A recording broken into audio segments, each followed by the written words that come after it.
Welcome to the Vandy Sports Podcast. I'm your host, Chris Lee. Our guest today, Mitch Light. He is the sideline reporter for Vanderbilt football. He is also the executive editor at Athlon Magazine. Today's podcast presented by Wellspire, Nashville's Learning and Development Center. Wellspire offers personal and professional development opportunities in a beautiful facility in the Gulch neighborhood. Stop by for an event with world-renowned speakers or host an off-site event that will wow your team or your clients. We also thank our co-sponsor, the Well Coffee House, which turns coffee into water and has a mission to bring clean water to the world. Our news presented by Sutherland and Belk, an SEC sports-loving injury firm in Nashville. These guys will shoot you straight on your rights and options when you've been injured in an accident. Call them at 615-846-6200 to get your questions answered. You can also visit them online at sbinjurylaw.com. Vanderbilt back at it in men's basketball Saturday night. The Commodores play UNC Wilmington. Tip-off is 7 Central in Memorial. You can watch the game on the SEC Network Plus. Mitch appears on our guest line, which is brought to you by Boll & Branch, which was started by my friends Scott and Missy Tannen. I've slept on Boll & Branch's sheets for years. They're terrific. I had no clue what I was missing, and they are fair trade certified. That means they're made under safe conditions by men and women treated and paid fairly. Try them for a month. You can return them for free, but you won't want to. Once you get the sheets, try the mattress. That was voted best mattress of 2018. Go to bollandbranch.com. That is spelled B-O-L-L. Enter the promo code Vandy and get $50 off your first set of sheets. Mitch Light joins us, where he's the executive editor at Athlon Magazine. He's also the sideline announcer for Vanderbilt football. Mitch, thanks for joining us. Hope you're doing well. I'm doing great, Chris. Thanks for having me. Basketball, it has been a tough week. Commodores have lost 2 games that were both very winnable, yet did not win them. Your thoughts on what you've seen? Yeah, not a great week, obviously. Liberty, I thought, Liberty, a lot was made of their undefeated start, and they were a good team that, really hadn't played anyone to date, but everyone knows they were an NCAA tournament team, edged Lipscomb to get to the tournament last year. I was interested to watch that game because the coach Richie McKay he's well traveled, actually his second stint at Liberty, but has been a head coach at Colorado State, Washington State, but most recently came from Virginia and kind of employ the same kind of defense that Virginia does. And I thought they did a really good job defensively in that game. Kept Saban Lee out of the lane. And usually when I watch, Vanderbilt, if they miss shots or whatever, the team I'm watching is just sort of say, oh, they missed some shots and, some bad luck. But I really thought in that game, Liberty kept Vanderbilt out of a comfort zone and forced some bad shots. So I thought, give Liberty credit there for disrupting what Vanderbilt wanted to do offensively. And then, I thought the Loyola game was more disappointing. Now, full disclosure, that was a weird time. I got home. I was sort of making dinner for the family. My wife was sick, so I watched the game, but didn't watch as closely as normal. And, Cleavon Brown, don't want to blame the loss on not having him, but that was a tough game not to have him with Krutwig, the big guy there. But just not enough offensively. We talked about this, and it's no secret. This team has one great player, one really good player, and right now there's a drop off there. You go from the roster from the third man to the 10th man.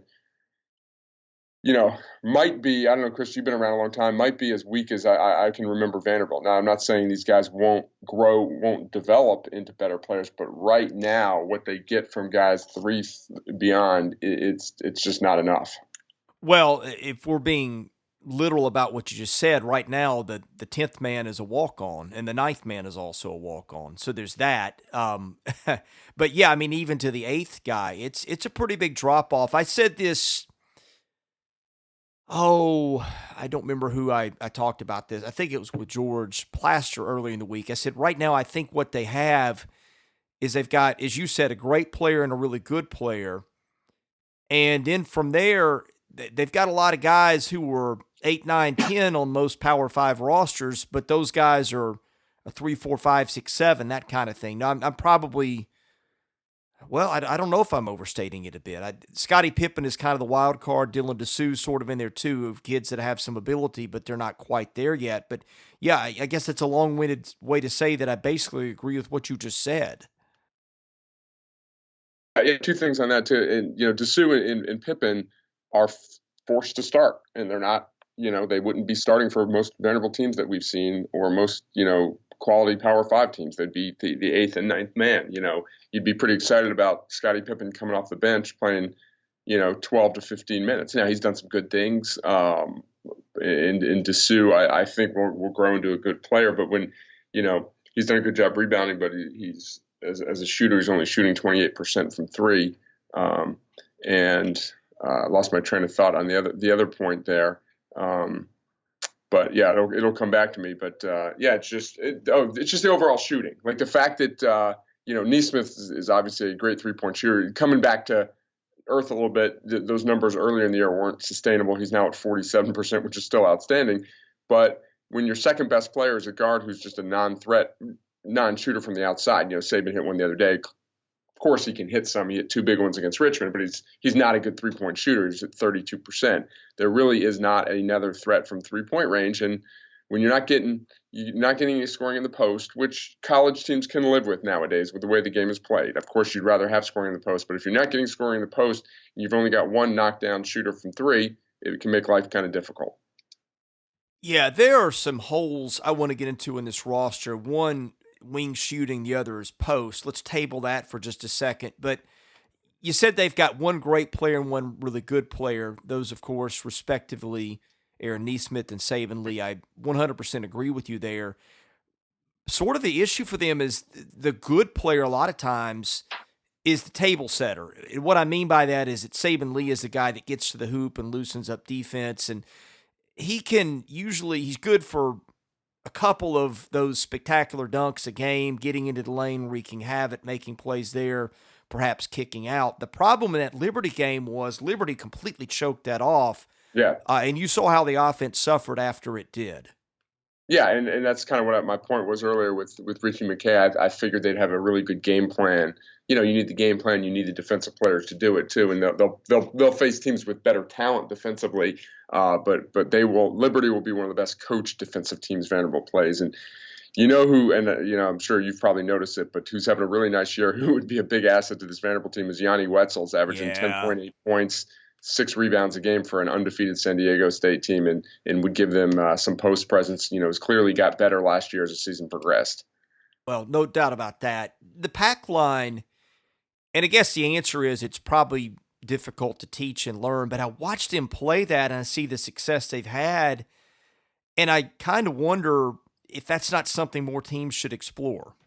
I think one thing they were a veteran team. I think Virginia is usually a veteran team, and it's difficult to there's a lot of communication, I believe, and it's not something you can just expect to master right away. So I think you have to have a certain culture in your program, and I believe Liberty had all 5 starters back then. I know they had a lot of players back. So I agree. It's easy to say, well, Virginia's a great defensive team. Why doesn't everyone play like they do? But you got to be able to teach it, and you got to be able to have the veterans to run it as well.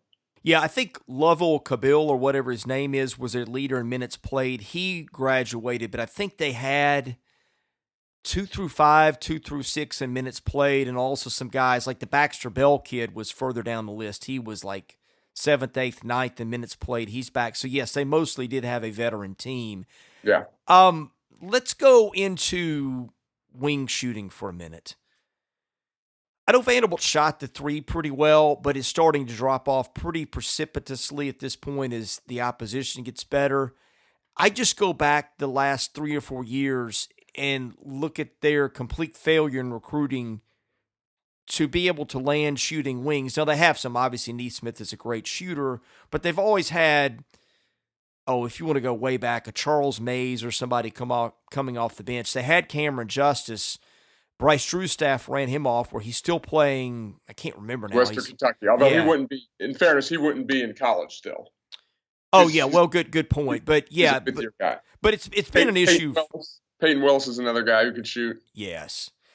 Point is, I just don't think they valued that commodity enough. Bryce tried to go to this defense or this dribble drive athletic thing where we will beat you, which at Vanderbilt had never been tried and was a pretty spectacular failure. But I look back on that and go, man, just how much of a difference a couple of shooters would have made, and I think that's got to be a priority for them in recruiting.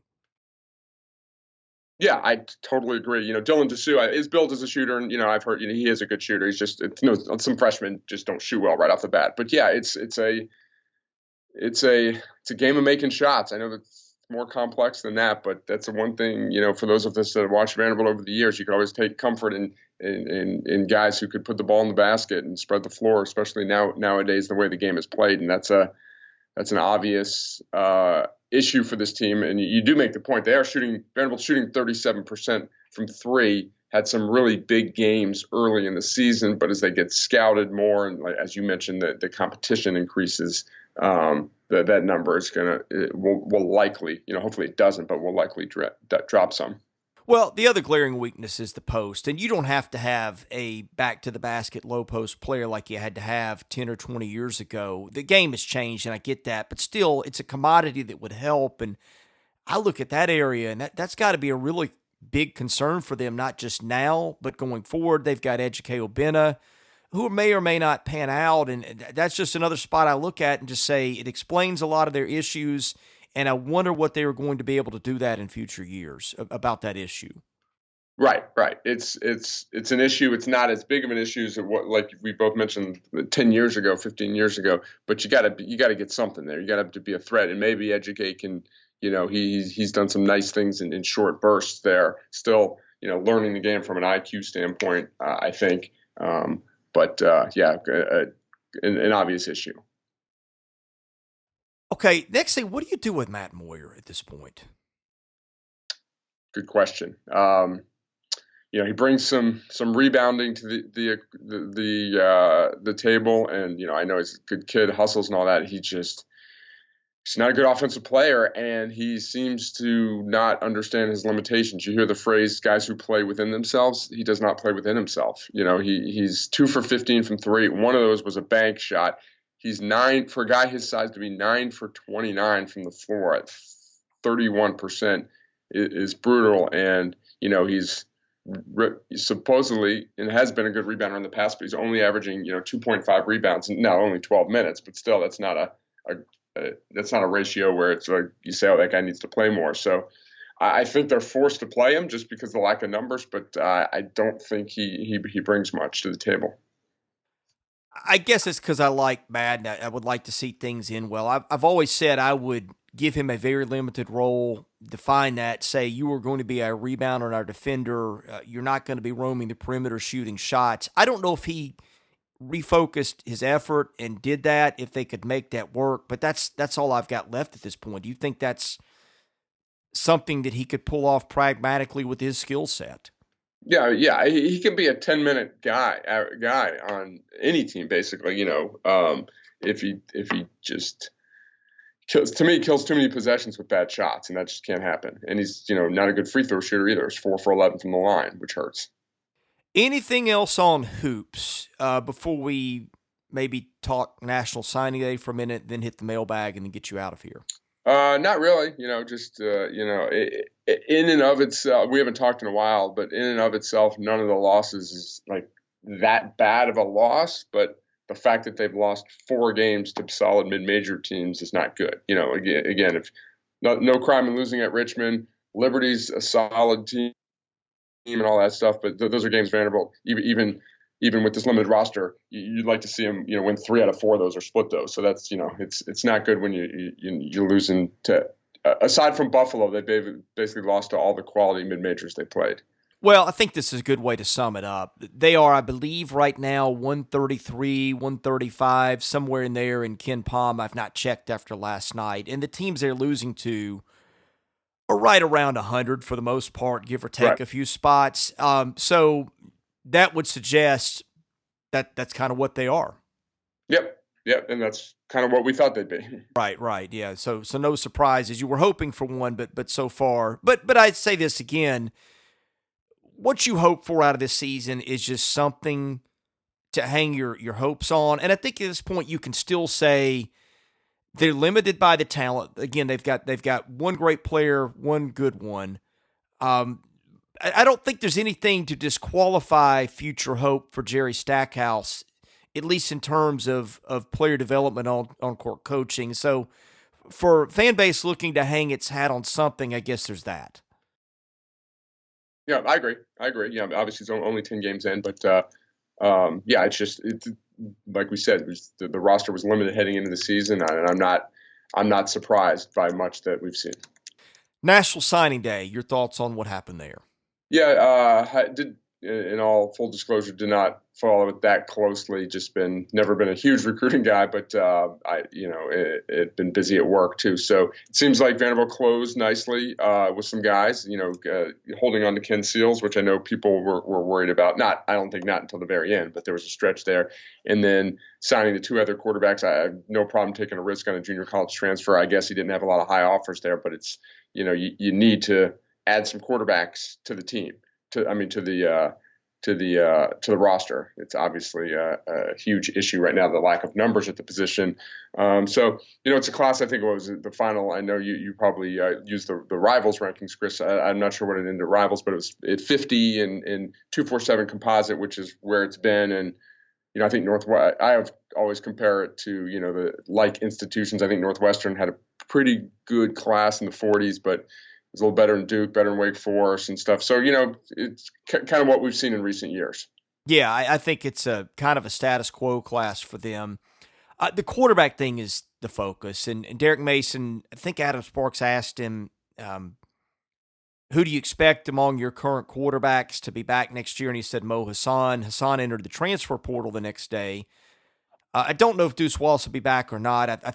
At one point, I thought he wasn't. The last week or two, I thought he was. I don't know if them signing 3 has changed that or not. It doesn't look like there's going to be an opportunity for him there. So looks like they will go into spring with 2 quarterbacks on campus on scholarship, maybe competing for the job, and then they will add 1 in the fall.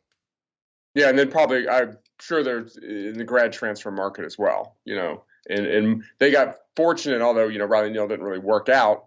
But most grad transfer, or a lot of grad transfers, don't graduate until the spring semester, so they can't enroll to the summer. Last year, Vanderbilt was able to enroll Riley in the spring, which is always a plus there. So I would be surprised if they did not add someone after the academic year.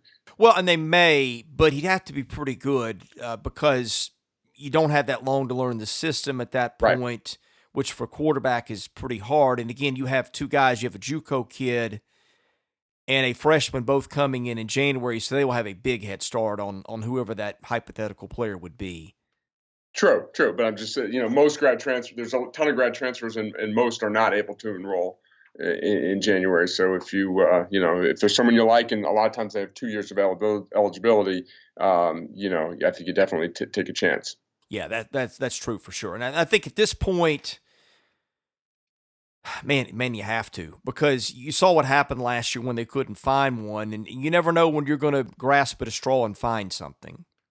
Right. That's why it's not a big deal taking a chance on a grad transfer, because if it doesn't work out, then it's a scholarship you're tying up for 1 year, 2 at the most. If you find someone with 2 years of eligibility. Right, and they shed a couple of those grad transfers who never played, too. Zen Turner, right, I think, is back in the portal. Oh, somebody else, too. But anyway, Carlton Lorenz is in the transfer portal. He's been on campus a couple years. Yeah, he was not. He was a junior college transfer, not a grad transfer. Yeah, so. Right. But in the portal, I guess, is the way to put it, even though it was not a grad. And they also – who else did they lose? There was another guy that went – Josiah Seo.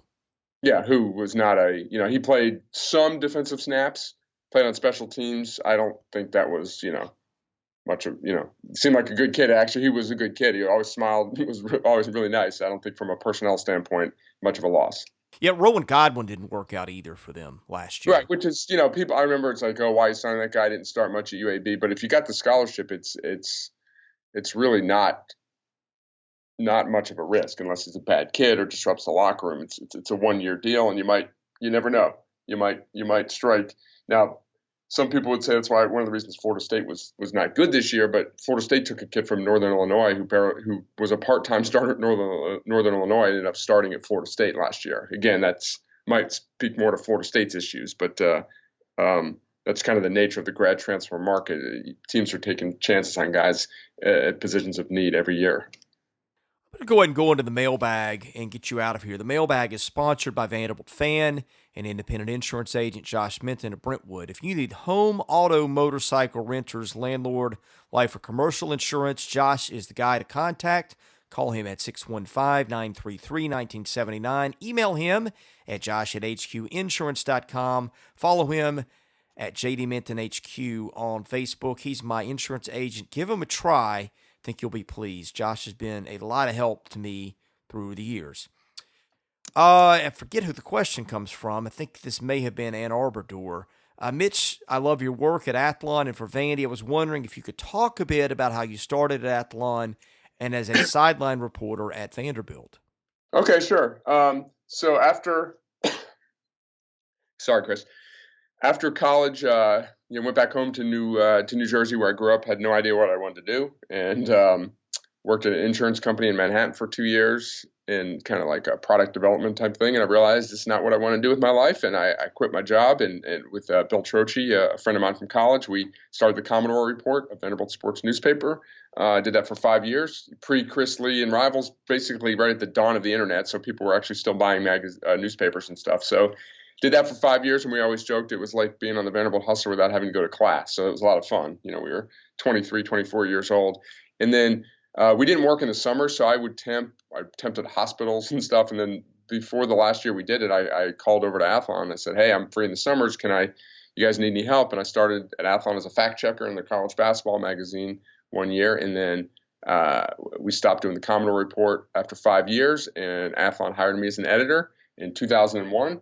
And I have been here ever since. And then sideline reporting was when James Franklin was hired. Jeff Miller over at IMG, who is the property rights holder for Vanderbilt in most colleges now, IMG Learfield, they wanted to ramp up the pregame show. And I think before that it was an hour, and Joe Fisher would handle it in the booth and all that. Well, they wanted to bring it outside and make a bigger deal out of it. So this is 2011. Kevin Ingram, who was a sideline reporter at the time, was the host, and then it was me and Joe on the panel. And they kind of brought me on as a guy who was very knowledgeable about Vanderbilt, but also a national college football guy. So I was kind of a good fit. I could, wear two hats on that show. We talked national college football and SEC, but I also obviously was a season ticket holder, knew a ton about Vanderbilt. So I did that for a year and a half, and then midway through the second year of doing that, Kevin Ingram got a gig doing OVC football on Fox Sports, one of the Fox Sports. I don't know what the cable outlet at Fox College Sports, and that was a great opportunity for Kevin. So he actually left in the middle of the season, and I filled in as a sideline reporter. So I remember I shadowed him for one game. I think it was the Florida game that year in Franklin's second season. Then I took over for Auburn, and Vanderbilt actually went 7-0 after I took over. As a sideline reporter, and then 9-4 the next year. So 16-4 in my first 20 games. So I thought I had something to do with it. But that's how I became sideline reporter. And it's a fun gig. I enjoy doing it. It's fun, good travel and stuff like that. So hopefully, I always joke that Vanderbilt's going to Hawaii in 2 or 3 years. So I gotta hold the job for at least that long. Well, the Commodore Report, I read that long before I knew you. I had every episode you guys ever had at one point. Edition, not episode. Just I'm too entrenched in my own world. You guys were basically, I guess, the closest thing to a Vandy Sports before there was a Vandy Sports. And if the internet doesn't come along the way it does, maybe you guys are still around, and I certainly am not around. Well, what happened with that was basically we started it. We came up with a business. It's kind of a fun story. Came up with a business plan. My roommate in New York, a guy I grew up with, his brother was in Columbia Law School at the time, so he helped me write a business plan. It was like 15 pages. It was kind of a real, made me look like a grown up at the time. I was 22 years old, and we raised a decent amount of money. My boss in New York actually invested in our company. I told him I was quitting, and I said, "Oh, by the way, do you want to give me some money?" And he did. And then we cold called some Vanderbilt alumni and raised enough money to get us off the ground. And we did that for 5 years. But we had a deal after year three, we had a deal with Todd Turner in the athletic department where we our deal with the athletic department, the Commodore Club, was they would buy an issue once a month for all members of the Commodore Club. And they, in exchange, they got a page. So if any old subscribers, like they once a month on page 2 was the Commodore Club's page. They could promote anything they wanted, advertise, join the Commodore Club or spotlight on someone.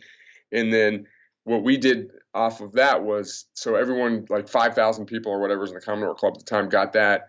And then they were able to subscribe to the rest of the issues for $19. So it might have been like $50 for a subscriber, but if you're in the Commodore Club, you got one issue free, and you could subscribe for the rest for $19. So once we struck that deal, our subscriber base went up a lot, and they also paid us as part of the deal too. It wasn't just the subscribers, and then it was no fault of anyone, but basically as IMG came in and after our 5th year and became the rights holder, and they did IMG at that time that went to all the schools, they did their own publication. So I think Todd Turner was like, hey guys, we can't, this deal's done. We can't pay you guys to do a Vanderbilt Sports Magazine and then also have an in-house thing. So we just decided, we actually made a profit our last 2 years, our last 3 years. We just decided, Bill and I, that, when we started, we were young and single, and we'd both gotten married, and we weren't paying ourselves much. It was basically time to grow up and move on. So we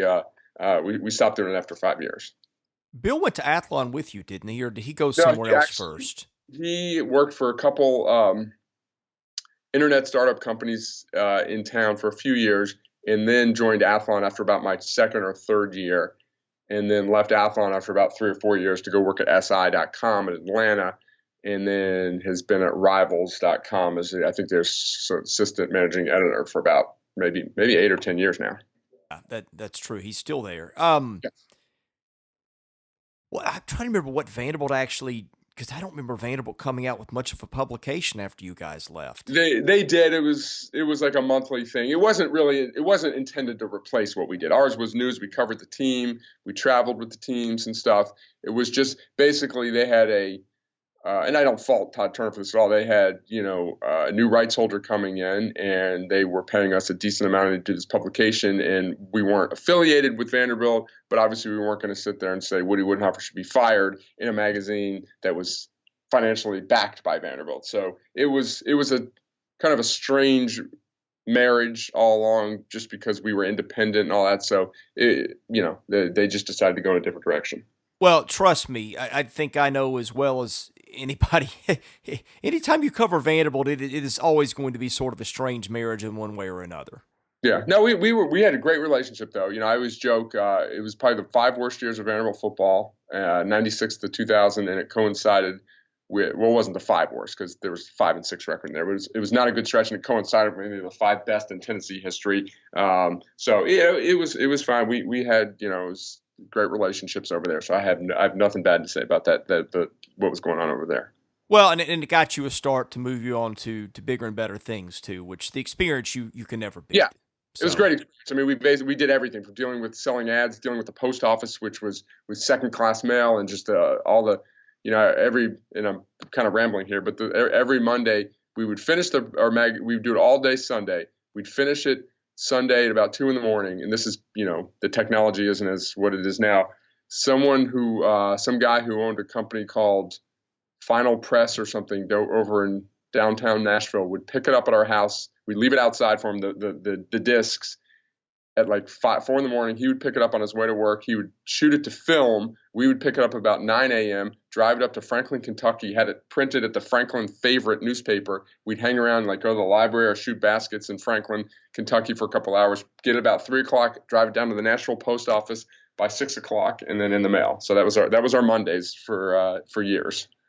Would you rather do that, or would you rather manage a message board? Because if you'd stayed in this business, you probably would have had what would have ended up being what I do, which I'm sure has occurred to you with before. All due respect, I would rather do that, I think. Right. I thought that's what you were going to answer. Yes. Managing a message board is a life unto of itself. But Anyway, with that, Mitch, I know you are really busy on Athlon Baseball. That is going to come out, I think, in January, February. I'll give you the floor to promote that and anything else that you'd like to promote today. Chris, it's comes out early February, and what's fun about this too is there's such a bigger Vanderbilt presence. I've been editing these magazines for years. I think we're gonna have Ryan Reynolds on our Pirates cover, and maybe Sonny Gray, and there's Vanderbilt guys all over. And I'm reading the Yankees story just a minute ago, and I see one of their top prospects is Volpe, the shortstop, and obviously he didn't go to Vanderbilt, but it's like almost every story there's either a Vanderbilt guy on the prospect list or somewhere along. So that's made it a lot more fun. But so yeah, that's what I got going on. My Twitter feed is at Athlon Mitch, and that's about it. If I told you 20 years ago they were going to have the baseball presence like they do now, what would you have said? I would not have believed you. I asked Tim Corbin that too, and basically he said the same thing. Yeah. I always, I mean, obviously it's been one of the most, not just in at Vanderbilt, one of the most surprising ascents in college sports over the last 20 years. Now there's a lot of factors behind it. It's obviously Tim Corbin, but looking back, it's not as big of a shock because of how good he's been, and we've seen a lot of academic schools thrive in baseball and stuff like that. But yeah, obviously, it's never would have imagined it when I was a student watching games over there on those bleachers or that hill there. So yeah, it's been great. Last question before I let you go. Sure. Because you were following rumors and things, what do you think the likelihood David Price is traded before opening day, or maybe some point in the season, would be? I think it's a decent amount, actually. Really? I think despite his World Series heroics, it's been a tenuous marriage in Boston there. Probably never even wanted to go there. He was sort of forced to go there over St. Louis because the money was so much better at the time. So, I just from what I'm reading, and my Red Sox writer is trying to hold off till the last second to submit the story because of the trade rumors. Where do you think the landing spot would be? Don't know. Couldn't even speculate. I mean, I haven't read too much on it, so I don't know. What do you think? Well, I've heard San Diego. I've always wondered Atlanta. The Padres was the one team I was going to mention. Yeah, I mean, I've always wondered Atlanta, but they went ahead and got Cole Hamels, and I guess their other signings have been bullpen related. So, but I mean, they've got a stable of young arms, so I don't know that Atlanta makes sense for him now. Right. We'll take him to the Yankees. No, yeah, that's what the Yankees need. Fifth starter would be great. Right, a swing man. Maybe give him some work out of the pen. Yeah, their version of Mike Montgomery. Yeah, the rich get richer. Mitch, thank you for joining us. Happy holidays to you and your family, and we will catch you. I don't know if we'll do another one of these between Christmas and New Year, but if not, we will certainly pick these up on the other side. But thank you so much for joining us this year, and you and your family. Hope you have a restful holiday season ahead. You too, Chris. Thanks for having me on. He is Mitch Light of Athlon. I'm Chris Lee, the host of the Vandy Sports Podcast. We will see you again next week.